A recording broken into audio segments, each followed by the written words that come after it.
Hello everyone, welcome back to Board Game Nation. We're going to go through a review of Nations, there we go. Oh! Nations the board game. Okay, so, if you want, you can see the how to play video. It's a pretty simple game. And you can also check out the playthrough, which I've played through the entire game to the finish. So what do I think about Nations, the dice game? Well, Nations, the board game, is my favorite game right now. It's very deep. It's got a lot of strategy. If you're not good at it or you don't know what you're doing, you're going to get slaughtered. But I do like that, and it is a full-out Euro game. The dice game is not so strategy focused. I mean, there's a lot of luck in it. It's a dice game. It's got fairly good components, but it's not the same animal at all. So I don't think that you can compare the two all that much.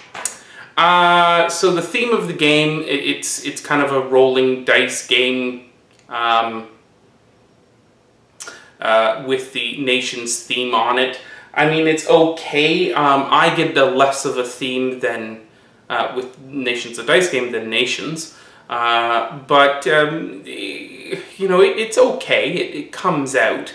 I mean, the game is really more about the mechanisms used than anything else. The artwork is okay. It's basically copy and pasted from Nations, the Nations, the game. The mechanics, they work really well.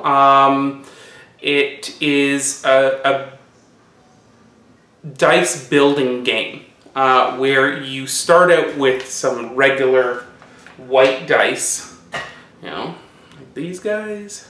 And you're going to build to more complex dice that give you a couple of more options. The quality of the dice are amazing.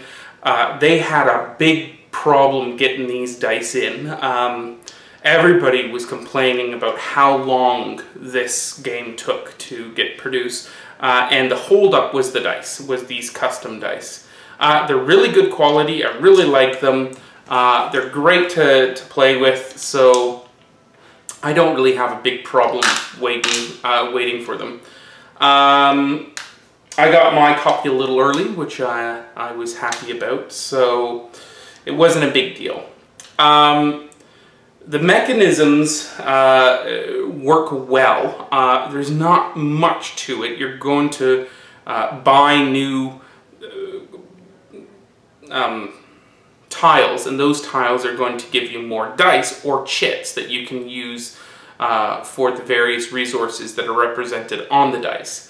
And it's okay, but that's it. Like, I mean, there's not really much else to do. There's typically, you know, a race to get certain things, and then once that's done, you know, you just have to use your dice to try to get as many points as you can. There's not much point collection. There's points on the tiles that you can get during or for after the game, and points that you can get during the game for your war and famine, but that's about it. I mean, it really comes down to luck. But this game is about 20 minutes or 30 minutes, so it's really a filler game. And as filler games go, it's not bad. Well, filler games with dice, it's not bad. It's really quite good. It's a lot of fun. The interesting thing with it is every time I think about the game, I'm like, yeah, it's okay. But when I start playing, I actually really enjoy it. I want to roll, like, you know, I get that, oh, I just want to get that tile, oh, I want to, you know, roll the right die, and you get that feeling, and it's a good feeling. So, I don't mind it at all. Depth of the game, well, there is no real depth to the game. I mean, the last 4 rounds, you roll your dice, you choose, make a couple of decisions. I'm not saying that it's more than Yahtzee, right? There's more decisions than King of Tokyo. So, there you go. Things I like. I do like rolling the dice. I do like seeing my little civilization build within the 20-30 minutes of the game. But I would rather be playing, you know, another heavier game. But this is great for those short things. And you can get anybody to play this. This is not a complicated game. Things I don't like, well, I thought it was going to have more depth to it. I thought there were going to be a little bit more decisions considering the pedigree of nations. So considering they dulled it down quite a bit is interesting. I mean, I would have put a couple more rounds in there, a couple more things to mitigate your luck, but that's me. Rating, well, if I compare it to nations, you can't, but I will be giving this a 7 out of 10. It's a good, solid filler game. And there you have it. Thanks for listening and watching. If you have any comments, please leave them below the video. Give me thumbs up, and you can always subscribe to my channel. See you next time.